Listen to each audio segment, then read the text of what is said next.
Македонски медиа сервис. mms.mk. Моја општина. Кога семејствата остануваат со еден родител, психичкиот товар најмногу го чувствуваат децата. Финансиски, тој товар на семејниот буџет е на родителот кој останал сам, главно мајките, кои пак се товарени со стереотипиите на малите средини. Во Македонска Каменица има околу 40 на такви семејства, кои на крај се подпираат на своите најблиски и заедно со децата се враќаат во домовите на нивните родители или други членови од поширокото семејство. Следно, според Снежа Велкова, самохрана родител, е овие семејства да завршат на товар на државата. По мене ме радува фактот после донесувањето на правилникот од општината за било каков вид на помош. Најпрвен финансиска, оти верувајте во овие времења на луѓето им е најпотребна финансиската подршка.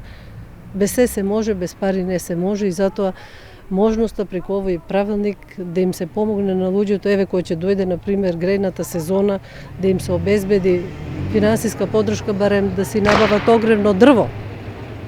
Во летниот период да можат, например, да си ги испратат на летовање своите малолетни дечиња, а на децата тоа ќе им значи крај на крај и сува пара во рацете на такви деца им значат. Се радуваат. Децата не треба да знаат што значи нема. Тие не се должни да трпат. Проблемите на еднородните семејства, самохраните родители и децата без родители им се познати и на општината Македонска Каменица. Градоначалничката Сонја Стаменкова имала повеќе средби со оваа структура на граѓани, пошто предложиле и Советот на општината да донесе правилник за доделување на еднократна помош. Покрај помагањето на самохрани родители, кои што се категорија која што е вметната во законот, ние ги вклучивме и семејствата каде што се семејства со еден родител, со тоа што имаме во предвид дека честопати овие семејства се изложени на социјален ризик, соочувајќи се со менталитетот и со начинот на кој што и со проблемите со кои што се соочуваат овие еднородителски семејства.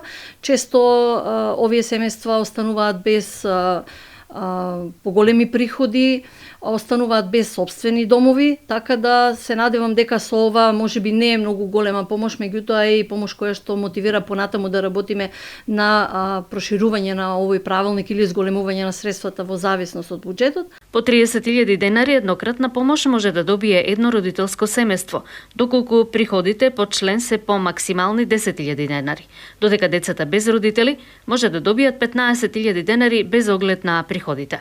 Овој правилник, според Велкова, е помош за семејствата во социјален ризик, но пред се за децата кои не треба да се чувствуваат казнети поради тоа што живеат со еднородителско семејство.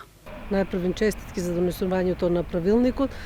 Верувам дека ќе биде од корист на сите жени од оваа ранлива категорија, самохрани, разведени, деца без родители, мислам дека ќе имаат голем бенефит.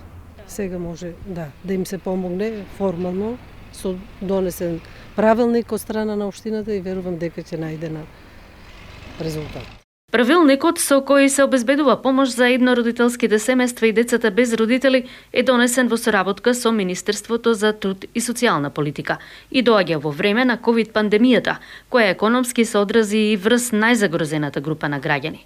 Во Македонска Каменица, 4 од 5 постоечки конфекции кои вработуваат жени престанаа со работа, а дел од овие семејства останаа без основниот приход. Моја општина. Македонски медиа сервис. mms.mk.